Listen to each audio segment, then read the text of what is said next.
Hello students, हम लोग पढ़ रहे थे डायरेक्ट प्रोपोर्शन और and indirect proportion. Direct proportion कल पढ़ लिया था, ठीक है। तो इनवर्स प्रोपोर्शन जस्ट उसका रिवर्स होगा, ठीक है। वो डायरेक्ट और ये इनवर्स, ठीक है। तो इसको कैसे देखें, उसमें क्या होता था, एक चीज़ बढ़ने पर दूसरी भी बढ़ती थी, ठीक है। जैसे अगर हम लोग फ्रैक्शन की बात करें तो न्यूमरेटर बढ़ रहा है तो डिनोमिनेटर भी बढ़ रहा है। यहाँ पे उसका उल्टा होगा, ठीक है।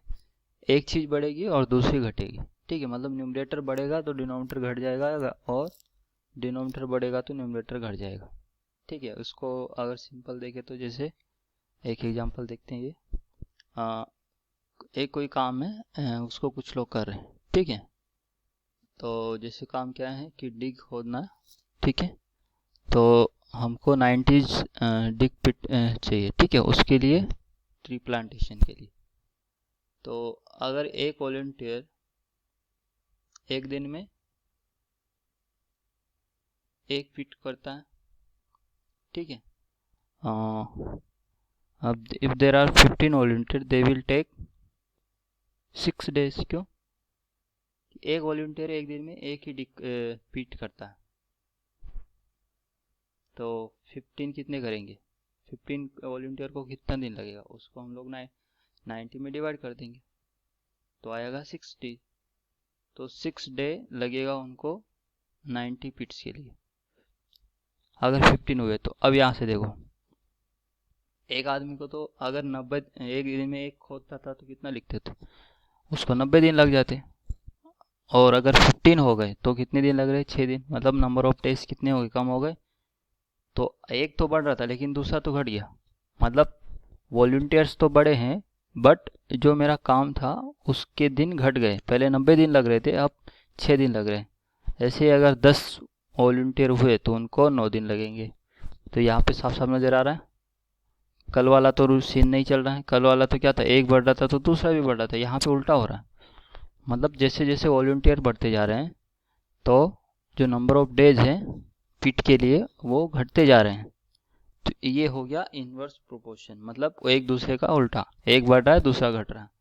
तो डायरेक्ट प्रोपोर्शन तो कल था, एक बढ़ रहा है दूसरा बढ़ेगा, बट यहाँ पे तो नहीं बढ़ रहा है, यहाँ तो घट रहा है। तो ये होता है इनवर्स प्रोपोर्शन, ठीक है। तो यहाँ पे इसको और समझने के लिए देखो जो लिखा हुआ है नीचे देख लेते हैं। If the number of volunteers decreases more days were required are required, ठीक है।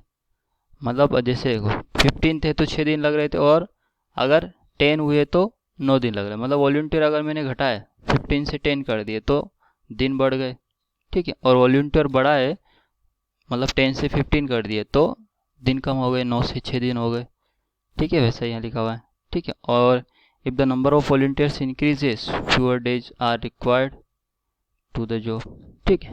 मतलब वॉलंटियर बढ़ाएंगे तो काम करने के लिए कम दिन लगेंगे। However the product of the number of days and the number of volunteers remains constant, ठीक है। तो वो कांस्टेंट रहेगा। इधर से अगर हमने क्रॉस मल्टीप्लाई किया तो 90 इक्वल टू 6 इंटू 15, और इधर से डिवाइड करेंगे तो 90 इक्वल टू 9 इंटू 10, तो वो फिक्स रहेगा। तो इसको ही बोलते हैं हम लोग इनवर्स प्रोपोर्शन, ठीक है। एक चीज़ बढ़ रही तो दूसरी घटेगी। और एक एग्जांपल देख लो, जैसे तुमको 100 किलोमीटर डिस्टेंस कवर करना है, ठीक है। डिस्टेंस फिक्स कर दिया हमने, कितना, 100 किलोमीटर। अब यहाँ पे हम लोग टाइम और क्या करेंगे, स्पीड पे देखेंगे।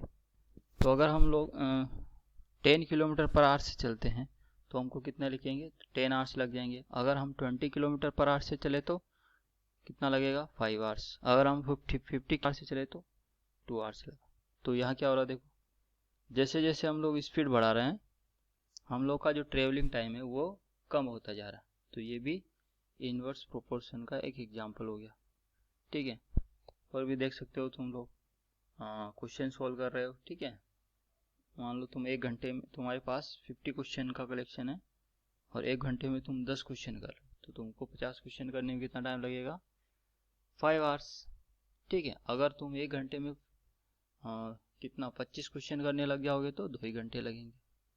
और उस हिसाब से अलग अलग, मतलब अगर तुम्हारा स्पीड अलग है तो टाइम कम ज़्यादा होगा। तो ये एक दूसरे के इन्वर्स होते हैं, ठीक है। मतलब एक चीज़ बढ़ाओगे स्पीड बढ़ाओगे तो टाइम कम लगेगा और स्पीड घटाओगे तो टाइम ज़्यादा लगने लग जाएगा।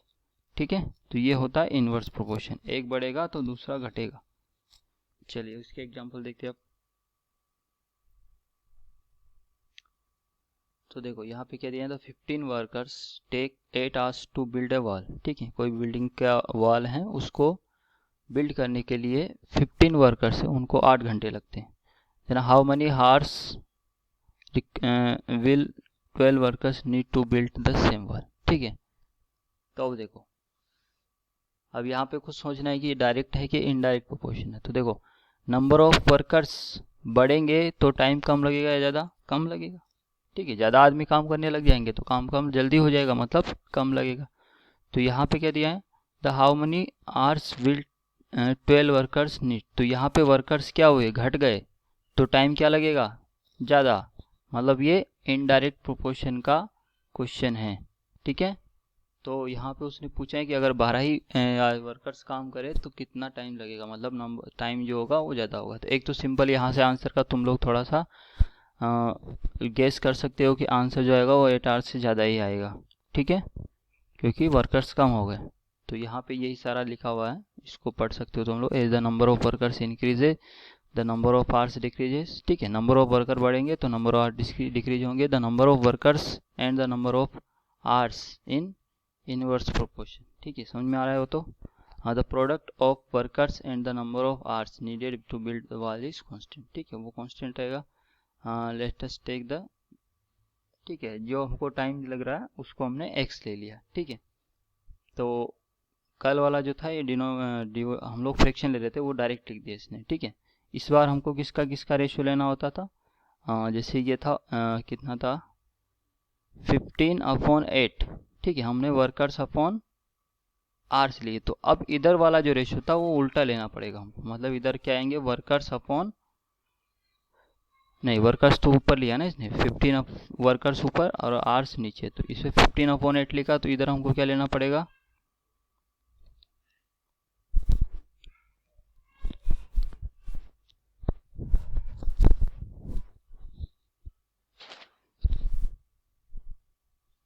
ट्वेल्व अपॉन,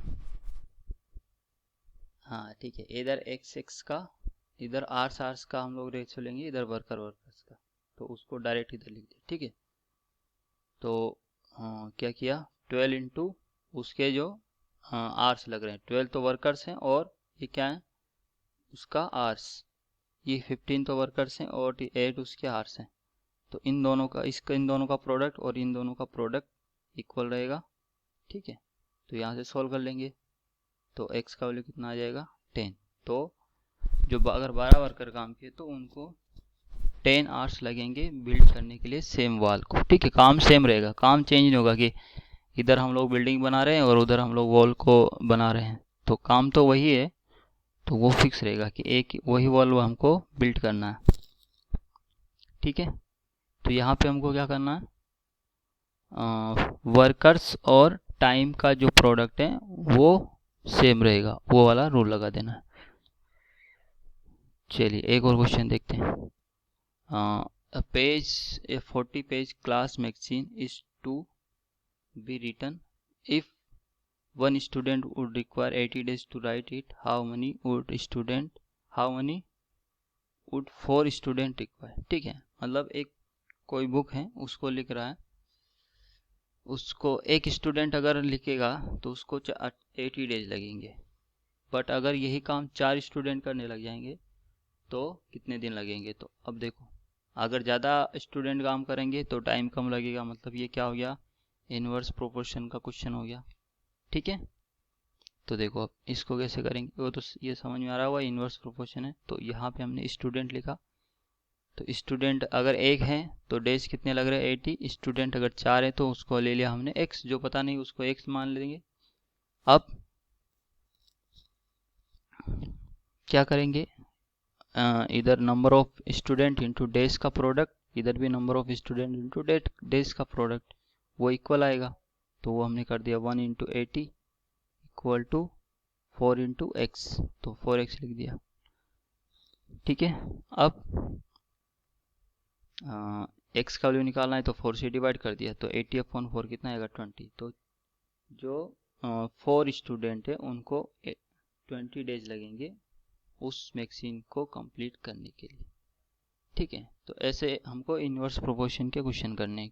ठीक है, क्या करना है, उस टाइम का जो उस साइड का जो टाइम है और उस साइड के जो वर्कर है या कुछ भी जो बोलो। ठीक है, जैसे यहाँ पे वर्कर क्या होगा, स्टूडेंट जो काम कर रहे हैं, और उसके डेज कितने x, तो वो बराबर कर दें। तो ऐसे प्रोडक्ट इक्वल करके इसको सॉल्व करना है। चलिए अब कुछ एग्जाम्पल और देखते हैं, उसमें हमको ट्राई करना है कि वो डायरेक्ट है कि इनडायरेक्ट प्रोपोर्शन। ठीक है, the student of a certain school went for a picnic to a farm by bus. ठीक है, here are the sum of their experiences.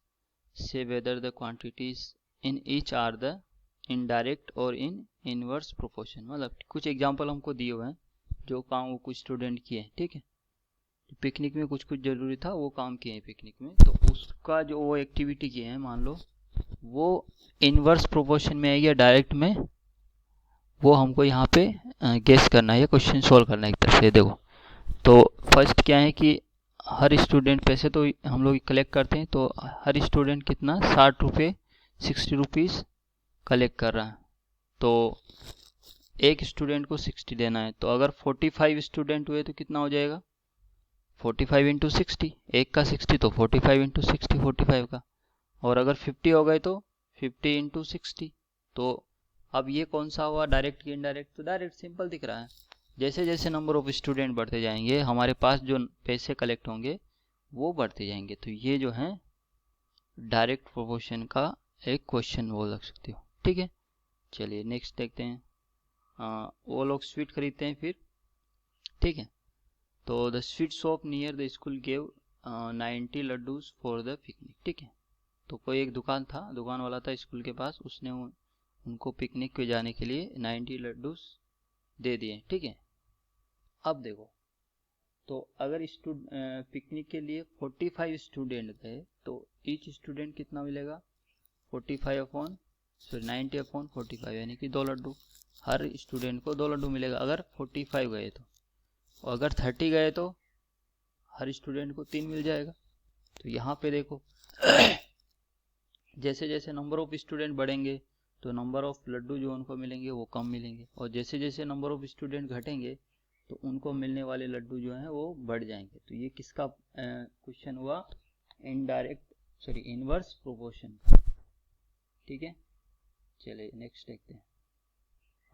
जहाँ पे वो गए हैं उसका डिस्टेंस 1 किलोमीटर दिया है फ्रॉम द स्कूल। ठीक है, तो देखो अगर बस का स्पीड 40 किलोमीटर पर आवर से तो उनको कितना लगेगा, टाइम लगेगा 120/40 यानी कि 3 आवर्स। और अगर ठीक है, और आने के टाइम बट बस का स्पीड बढ़ा दिया। ठीक है, जल्दी था आने के लिए इसलिए 60 किलोमीटर पर आवर्स कर दिया, तो अब कितना टाइम लगेगा 2 आवर्स। तो यहाँ पे देखो जैसे स्पीड बढ़ाया तो टाइम कम हो गया और स्पीड घटाया तो टाइम बढ़ गया, तो ये भी इनवर्स प्रोपोर्शन का क्वेश्चन हो गया। ठीक है, तो ऐसे हमको पहचान में आना चाहिए या हमको पता चलना चाहिए कि डायरेक्ट प्रोपोर्शन है या इनडायरेक्ट प्रोपोर्शन। ठीक है, चलिए और